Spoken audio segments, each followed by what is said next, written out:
Maupay nga oras sa nga tanan mga brother knights, especially those who are watching all over the Visayas area, in Western Visayas, in Central Visayas, and in Eastern Visayas, and all over the brother knights in our Diocese of Borongan. Maupay nga oras sa nga tanan, this is your brother Alvin Gonzalez, your State Communications Director. Obviously, I'm alone today in this program because Brad Ray and Brad Vic are so busy with their own assignments as district deputies and state executive secretary, busy in installation ceremonies and busy in the speaking engagement. And I want to congratulate all the brother knights who's going to be installed today. And this morning, Santa Maria Council of Borongan Cathedral, under the leadership of Grand Knight Toyay Ocfemia, as the Grand Knight again, in his third term as a Grand Knight of Santa Maria Council 4526. Congratulations to all the officers installed in Santa Maria Council. And also I want to congratulate my brother knights, my own council 15190, Our Lady of Miraculous Medal Council in Barangay Sabang South. This afternoon is the installation ceremonies of elected and chosen officers for Columbian year 2020 and year 2021. Congratulations, Brads, under the leadership of elected Grand Knight Kevin Celada and Deputy Grand Knight Randy Hingpis. Well, of course, we have so many challenges ahead of us, pero itong before you have to conduct proper business in each council you are under oath, or yung pinapatakbo nyo is, first of all, you have to be installed para maging legal ang pagtakbo and official ang mga lahat ng mga gagawin nyo sa councils ninyo. Congratulations to all brother knights in the entire Visayas jurisdiction. I'm pretty sure that one by one, most of you are being installed within this new Columbian year. Well, I have to tell you or relate to you what happened last Friday, which is the celebration of our Blessed Michael Chima Givney, the feast of the Blessed Michael Chima Givney, and the entire world, lahat po sa buong mundo, sinelebrate po natin ang 1-year beatification of the Blessed Michael J. McGivney. So you could see, lalo na sa mga Facebook and in social media, that one by one all councils has been posting about the activities related to our founder, the Blessed Michael J. McGivney. Well, you know, the Blessed Michael J. McGivney, a model parish priest and founder of the Knights of Columbus, was recognized as a saint in his day by the people close to him. When he was named blessed by Pope Francis on October 31, 2020, the Church declared what they had long believed: the holy soul of Father McGivney lives today to intercede for us before the throne of God. Over the years, thousands of favors have been attributed to Father McGivney. Intercessions as Knights of Columbus, their families, and Catholics throughout the world pray to him in times of need. He is known especially for favors related to employment, finances, reconciling family members, overcoming addiction from serious illness, as well as conversion and return to the church. Coinciding with issues Father McGivney dealt with as a parish priest on earth, this favor shows ongoing care and concern for those who call upon him in faith. In the spirit of total trust in God, we invoke Blessed McGivney's intercession, knowing that he needs one more miracle to be considered for canonization, sainthood in the Catholic Church. Young Michael desired to be a man for others, was recognized by his pastor, who encourages him to enter the seminary at the age of 16. Yet Michael's path to the priesthood was, let's say, not so smooth and not so direct. After gaining his father's permission to leave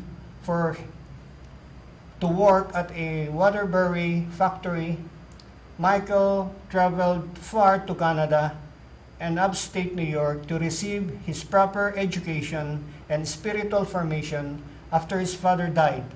Michael would have been forced to stay home to support the family, if not for the understanding and supplied scholarship by the Bishop of Hartford to continue studies at St. Mary's Seminary in Baltimore, USA.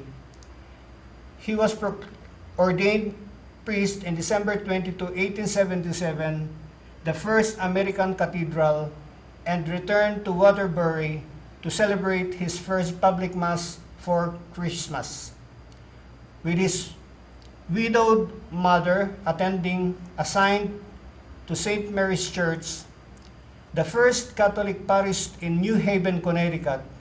He served a large, mostly immigrant population and worked without a single day off for more than a year. Filing for an ailing pastor, Father McGivney's experience shows that vocations he earned and nurtured in a family, encouraged by spiritual advisors, supported by prayers, and tested by adversity. The Knights of Columbus grew into Father McGivney's personal expectations. He knew firsthand the hardships families face when the father of the family died young. He saw Catholic men lured by secret societies that promised brotherhood and financial benefits, but whose practices were contrary to the Catholic faith. Yet, he also knew the strength and character of Catholic men who kept their faith and worked hard to support their families. A priest of deep prayer and practical actions, Father McGivney called together the accomplished go-ahead Catholic men in New Haven, Connecticut, to a meeting in the basement of St. Mary's Church. They were to form a new society that would support men in faith and assist widows and orphans when a member passed away. Summing up the mission of the Knights of Columbus, he wrote, "Charity and unity is our motto. Unity in order to gain strength to be charitable to each other, in benevolence whilst we live, in bestowing financial aid to those whom we have mourned. The member of the order today carry out this vision and mission through the charity that evangelizes, a charity that answers the simple questions that lies ahead of heart of each person." Well, Brother Knights, we all know that our founder is the Blessed Michael J. McGivney. He has been so devoted when it comes to family because he knows that whenever a breadwinner dies, kawawa naman yung pamilya. So, he was able to organize this organization, the Knights of Columbus, in order to protect the family and the widow that he left behind. Hanggang ngayon po, it is the Casey Papi who is in charge of taking care of the protection of the family. So all of the Knights of Columbus has to be enrolled in order not only to protect your family, but the Casey Papi has programs like scholarship for deserving students, children of the Knights of Columbus, and especially the Casey Papi has a scholarship as well for seminarians. Kaya kailangan po natin mag-enroll and then we have to protect our family in order for us to help other people and to help deserving seminarians as well. Well, Brother Knights, today, since it is the celebration of our the feast of our Blessed Michael McGivney, we will be showing to you a video clip regarding the life about the life of the Blessed Michael J. McGivney, how he started, and paano siya na-beatified being a Blessed Michael J. McGivney. And after which, we will be showing to you also photo stills compiled in 1 and 2 videos, as a matter of fact, activities celebrating the feast of the Blessed Michael McGivney all over the Visayas jurisdiction, the Western Visayas, the Central Visayas, and the Eastern Visayas. Kinompile po lahat yan, ng mga pictures nila, yung photos nila, and then place it in one video para makita din po natin yung mga activities na ginawa po nila during the novena of Blessed Michael J. McGivney. As you know, Brother Knights, alam po natin lahat na sa ating Faith in Action program, especially in faith, the Michael McGivney Hour is one of our programs. So, at least kami in our council, we had finished one program which is faith. Kung medyo, if you really want to achieve a Star Council Award, this is one of the programs that has to be satisfied, has to be undertaken. Alam po natin lahat, mga Brother Knights, especially the Grand Knight and Deputy Grand Knight, kasi yung Deputy Grand Knight will be the program director. Siya ang bahala is to look over all the activities from faith, family, community, and life.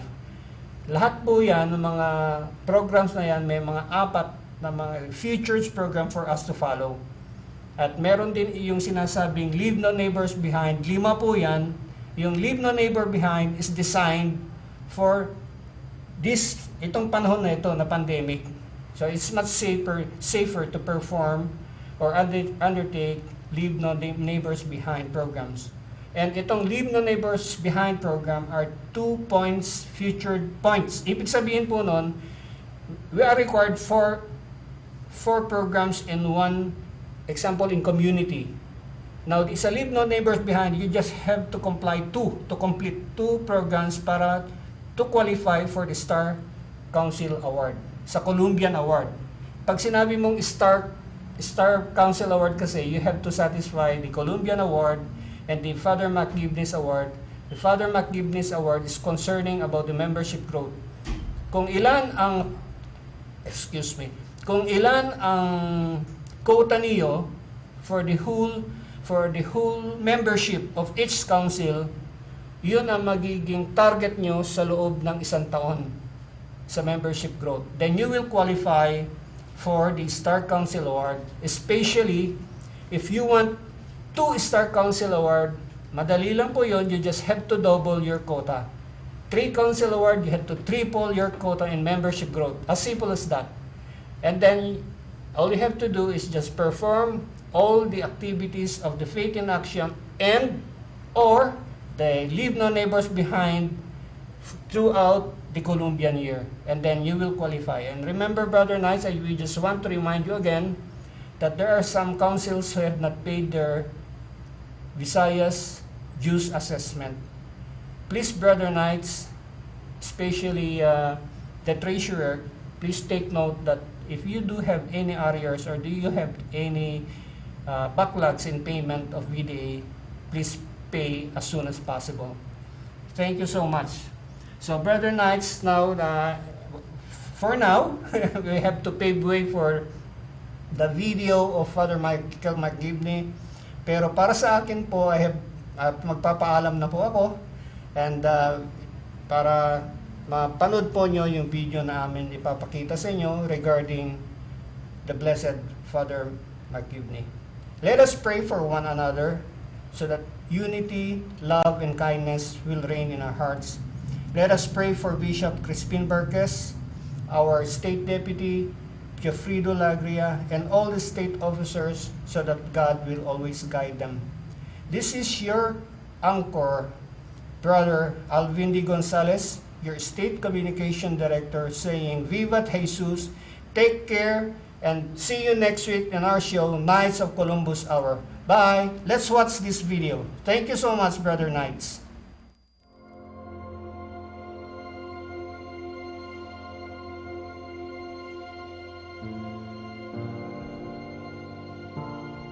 Father McGivney was a parish priest who died during the Asian flu pandemic before reaching the age of 40. He began his signature accomplishment of founding the Knights of Columbus when he was still in his 20s. In many ways, he was a priest ahead of his time.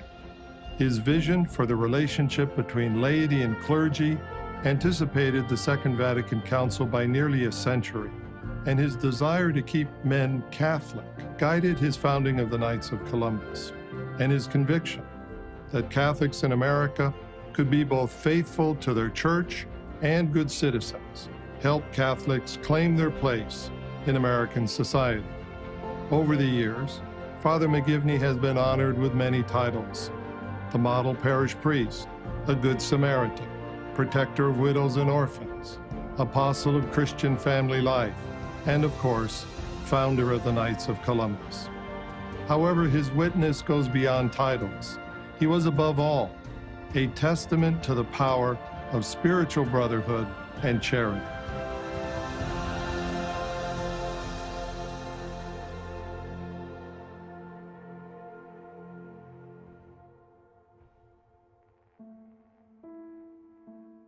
Father McGivney's father and his mother were both immigrants from Ireland. They were both potato famine migrants. But most Irish ended up in cities working in some form of factory work. Father McGivney's father ended up in Waterbury, Connecticut, and he was a molder in a brass factory. Catholics in general, Irish Catholics in particular, they were at the very bottom of the social ladder. They were the ones from the poorest country coming, without much of education, without a lot of skills, and because of that, they were discriminated against in many facets of life. At the time of Father McGivney, there was, in many ways, great opposition to the Catholic faith. There was a thinking that there's greater allegiance to the Pope than there is to the President. They're taking over. They're immigrants. They're the poor. We don't want them in our backyard. Even though Father McGivney's family was very poor and their lot was hard, their faith was very strong. And I think that's not only where Father McGivney felt the first stirrings of a vocation, it's also the beginnings of a lifelong devotion to building up the family. At the age of 13, Michael completes his studies and expresses interest in the priesthood, but his father is hesitant. Michael instead takes a job at a local factory making spoons. Finally, after a 3-year wait, he gains permission and leaves home to study for the priesthood at St. Hyacinthe Seminary in Quebec. However, a tragic death derails his plans. When Father McGivney's dad died, all of a sudden, Michael McGivney had to move back from seminary and help support the rest of the family. And I think this was very formative for him. After helping his family adjust to life without the breadwinner, the Bishop of Hartford intervenes and arranges for Michael to complete his path to the priesthood. He is to finish his studies in Baltimore and become a parish priest. So Father McGivney was sent to Baltimore. He studied at St. Mary's Seminary. Father McGivney made a wonderful impression on his classmates and on the faculty. He was a diligent student. He had great strength of character. He liked to play baseball. He had a great capacity for friendship, which would serve him very well as a priest. On December 22, 1877, Michael McGivney is ordained in Baltimore by Archbishop James Gibbons and is appointed curate of St. Mary's Church in New Haven, Connecticut. For Michael, it is a Connecticut homecoming and also a mighty challenge.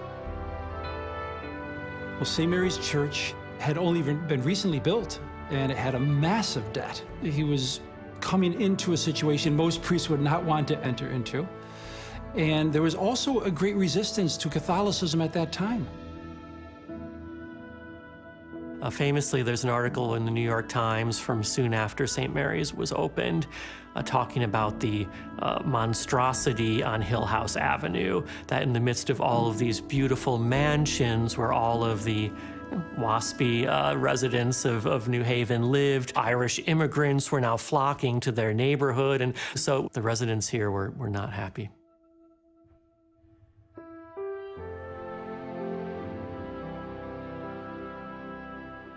Father McGivney sets about making St. Mary's Church a center of Catholic life. He gathers the men in the parish for baseball games. He organizes outings for youth, and he makes the church the center of community life for families. Father McGivney's ministry focuses on the centrality of faith for his parishioners by living out the two great commandments, love of God and love of neighbor. Now, these were not abstract commands for Father McGivney. They had to be put into practice. They had to change people's lives. Christianity's practical relevance was his priority. Everything Father McGivney did was aimed at strengthening the Catholic faith of his parishioners. McGivney reaches out to everyone, including the most despised. In one notable case, a 21-year-old named Chip Smith shoots and kills a police officer while drunk. He is tried for first-degree murder in 1881, convicted and sentenced to be hanged. Father McGivney was not a priest who simply stayed in the rectory. He was the great evangelizer. And so he reached out into this prison and became friends with Chip Smith. Father McGivney would go to the prison, and not just for a quick 5-minute visit, but long, extended visits where he would speak to the man about faith, about God, about forgiveness, about responsibility, and so forth.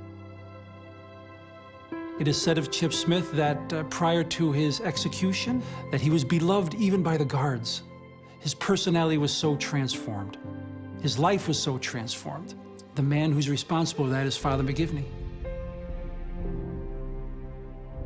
Father McGivney understands uniquely the plight of Catholic immigrants. Modern social safety nets do not yet exist. When a breadwinner dies, the consequences are catastrophic: bankruptcy, poverty, and families torn apart.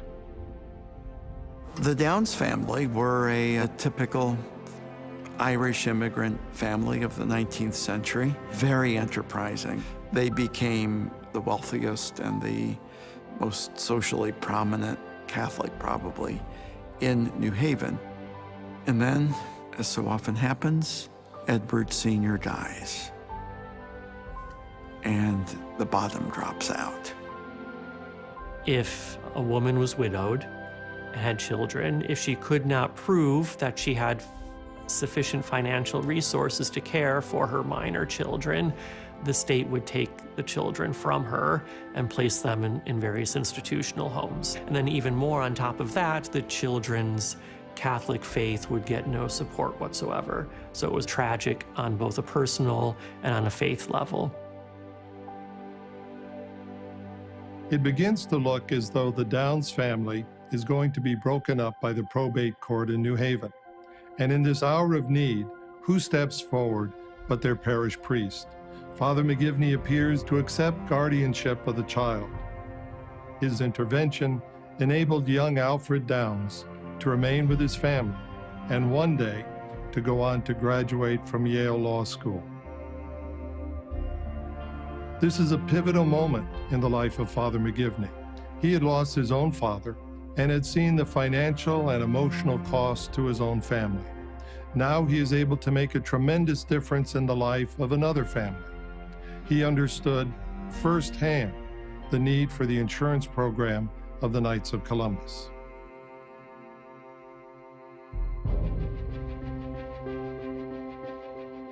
In the fall of 1881, Father McGivney gathers 24 men for a meeting in the basement of St. Mary's. He shares with them his vision of a Catholic fraternal group bound by the spiritual principles of charity and unity, and named for Columbus, the most celebrated Catholic figure at the time, and one whose name would help make the case that Catholics could be good American citizens as well. The Knights of Columbus is born. Christopher Columbus, at the time, was revered as the founder of America.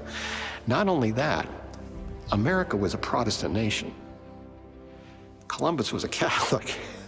So here you had this way of affirming their American identity, and that was an essential part of the Knights of Columbus from the very beginning. Charity, unity, and fraternity were not abstractions. These were principles that flowed from Father McGivney's life. They echoed the gospel and summed it up, and he was able to not only communicate them to those early Knights of Columbus, but to inculcate them in their lives and in their spirituality. Father McGivney had several goals in the foundation of the Knights. First and foremost was the protection of the spiritual welfare of his parishioners. The Catholic men of New Haven were being lured from the faith with the promises of social advancement and other benefits by anti-Catholic societies. What Father McGivney saw was that a Catholic group was needed to create a network of faithful men capable of strengthening rather than diminishing the faith of those who joined. Father McGivney saw the Knights as responding to threats to the faith of Catholics, as well as the means to protect their families spiritually and materially. Keeping the Catholic family together not only meant helping these families advance socially, it often meant keeping the Catholic family Catholic. Again, it was a very practical way of transmitting the faith and therefore of evangelizing the next generation of Catholics. Father McGivney saw the Knights of Columbus as a community of brothers who were concerned for one another and who would be there to offer each other a helping hand. We're all familiar with the great religious orders, the Benedictines, Franciscans, Dominicans, and the Jesuits. These men have entered a brotherhood. But what of the men who marry and must provide for their families? Men called to be active in their parish. What is the idea of a Christian brotherhood for them? Today, because of Father McGivney's vision, the Knights of Columbus offers men the opportunity to join a Catholic brotherhood based upon the principles of charity, unity, and fraternity. Father McGivney insists on lay leadership of the Knights, but is fully dedicated to the order's growth and development. His priestly witness also inspires his brothers Patrick and John to follow his footsteps into the priesthood. In 1890, now serving as a priest in Thomaston, Connecticut, Father McGivney becomes ill during the pandemic of 1889 and 1890. The virus causes a serious case of pneumonia. Father Michael McGivney then dies on August 14, 1890, 2 days past his 38th birthday. So back in Father McGivney's day, it was very common for priests to die extremely young. It was a product of the priests being in the midst of these immigrant communities where, again, the living conditions were difficult, where disease was common, and the priests were incredibly overworked. St. John Chrysostom said that a martyr dies once, but the pastor dies daily for his people. And this is especially true of Father McGivney. Father McGivney is, in so many ways, the perfect model of what a parish priest and who a parish priest should be. He was a man of deep prayer, but he was not a man who, you might say, hid behind the altar. He was constantly out among the people, and he loved to be with them. Of all of Pope Francis's beautiful expressions, the one that I love the most is to take on the smell of the sheep. To get out there and walk hand in hand with your people through thick and thin, through the good times, the bad times, the sorrows, the joys, the laughter and the tears. Father McGivney did that back then. Father McGivney understood the importance of the laity's vocation to transform society according to the gospel. The men who joined him in the Knights of Columbus took up this challenge to go into society and to make a difference by the very practical witness of charity, unity, and fraternity. St. John Paul II has said that the priest must be a bridge to Christ for his people. Father McGivney was just this sort of bridge. His pastoral concern attracted many to the Catholic Church, and he helped strengthen the faith of his parishioners against the challenges of his day. Pope Benedict XVI wrote that we need to cultivate a heart that sees where love is needed. Such a charitable heart was at the center of Father McGivney's life as a parish priest and as founder of the Knights of Columbus. We need but think of the remarkable accomplishment that exemplary American priest, the Venerable Michael McGivney, whose vision and zeal lead to the establishment of the Knights of Columbus. Was not this unity of vision and purpose, rooted in faith and the spirit of constant conversion and self-sacrifice, the secret of the impressive growth of the Church in this country? We might ask, what is the secret of the impressive growth of the Knights of Columbus? And I think the secret is a simple one. The Knights of Columbus is an organization that transforms friends into brothers. Brothers who are concerned and who care for one another. This was the spiritual genius of Father McGivney, not just to preach about the need for charity and unity, but to help us see our neighbor in need as a true brother or sister, so that our charity becomes a fraternal charity, and our unity becomes a fraternal unity. Oggi i Cavalieri di Colombo proseguono la loro opera di carità evangelica e fraternità in vari settori. In questo modo il vostro ordine si dimostrò fedele all'ideale del fondatore, il venerabile Michael McGivney, il quale fu ispirato dai principi della carità cristiana e della fraternità ad assistere i più bisognosi. When Pope Francis speaks of the importance of fraternity, or he tells priests to bring the gospel to the margins of society, I think of Father McGivney, his support for widows and orphans, and his concern for the poor and the suffering. Father McGivney's example calls us to see our unity as Catholics, to undertake the conversion needed to treat each other as brothers and sisters, and to make the self-sacrifice necessary to live a life of charity. We sometimes think of the heroic virtue of our saints as the achievement of a sort of spiritual superhero, but that's really not the case. Saintly heroic virtue is really very different. It is an emptying of oneself so that the Lord can be seen working in and through the saint. What Father McGivney did in quietly living a life of charity and unity and calling all of us to look at each other as brothers and sisters has had an indelible effect on Catholicism in America and around the world.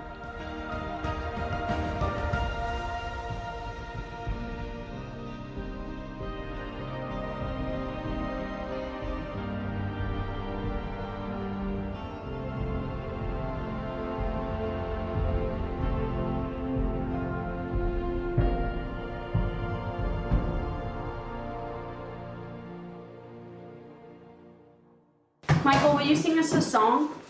Sing Hail Mary. Hail Mary.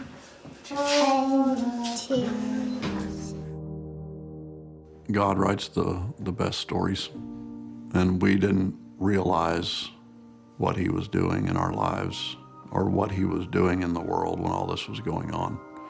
Only looking back on it did we see all of those things that lined up to bring us to this day. And we sit there with our mouth hanging open.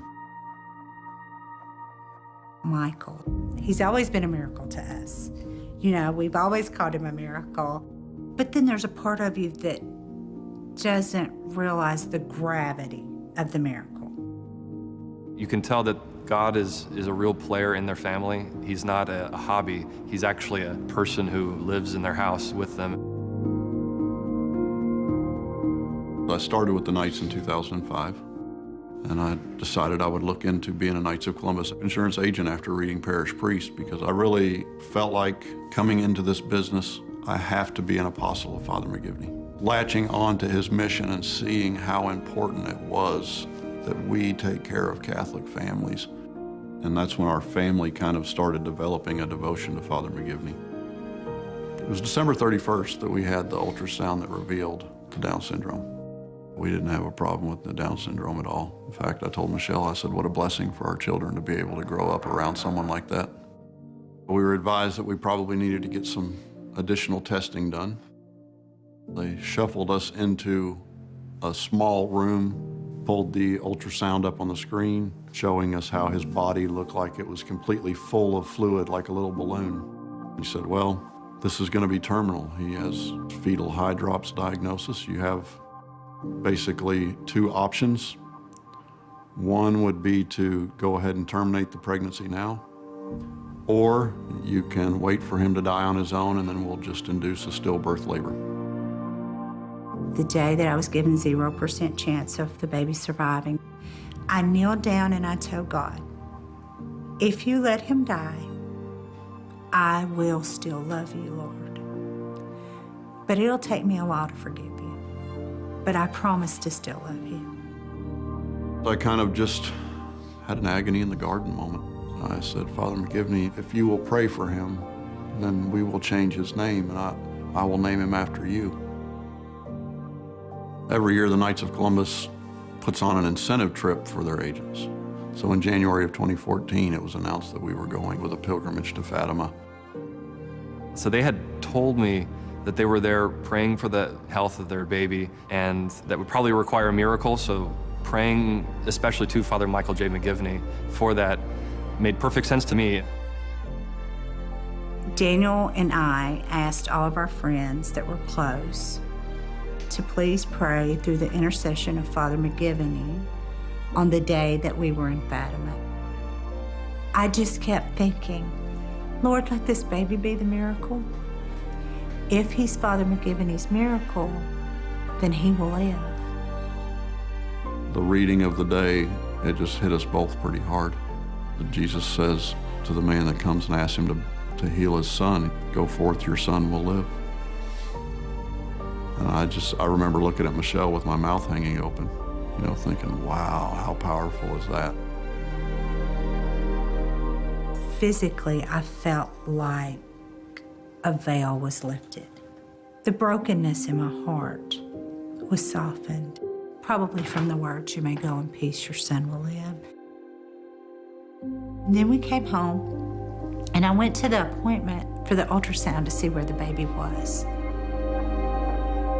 She came in and read the ultrasound, and everything looked like a normal Down syndrome baby. And that's when the doctor realized and had to flip through the charts and say, oh, I know who you are now. She didn't realize from looking at the ultrasound that we were the family with high drops. That is the moment where you have to acknowledge that something has happened here that was miraculous. The doctor printed off one of the little sheets on the ultrasound. She said, look at this picture of this baby. This is the prettiest baby I have ever seen in my life. He was born on May 15th. And that is actually the day that Council 1 of the Knights of Columbus was founded. And then the first doctor who told me that Michael wouldn't live came in. And I never will forget, as long as I live, she said, Michelle, I never thought we would be here. It has been the honor of my life to deliver your little precious baby. I think there are times in your life you think you've seen a miracle. But when somebody tells you that you have, it's even more special. And he is a miracle in a lot of ways. But he came to the right family. I think Michael definitely has changed our family for the better. He's taught us how to love someone who doesn't have to earn your love. I think he's taught us how to help people who are helpless. And he's just brought so much joy to our family and everything that he does.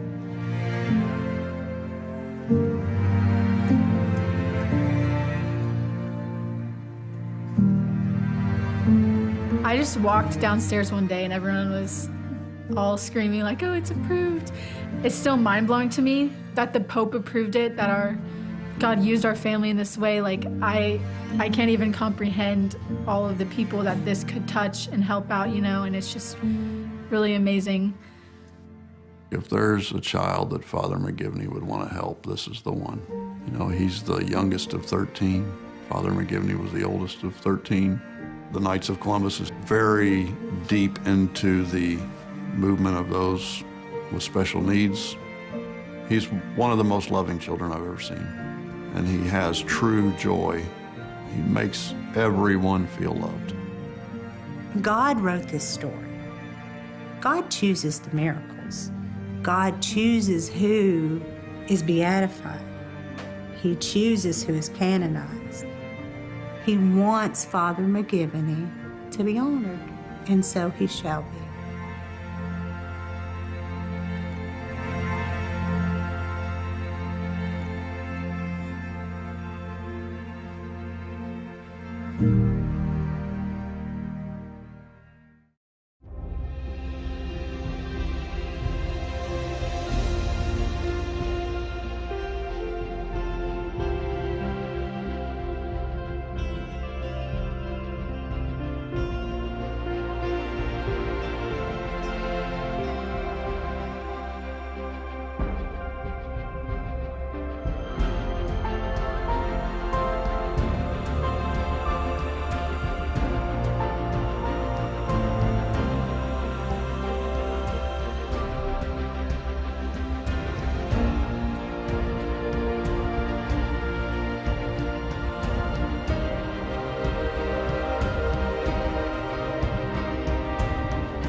soldiers marching as to war, with the cross of Jesus going on before. Christ the royal master leads against the foe, forward into battle, see his banners go. Onward, Christian soldiers, marching as to war, with the cross of Jesus going on before. Like a mighty army moves the Church of God. Christians, we are treading where the saints have trod. We are not divided, all one body we, one in hope and doctrine, one in charity. Onward, Christian soldiers, marching as we war, with the cross of Jesus going on before. Onward, then ye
Christian soldiers, marching as to war, with the cross of Jesus going on before. Christ the royal master leads against the foe, forward into battle, see his banners go. Onward, Christian soldiers, marching as to war, with the cross of Jesus going on before. Like a mighty army moves the Church of God. Christians, we are treading where the saints have trod. We are not divided, all one body we, one in hope and doctrine, one in charity. Onward, Christian souls.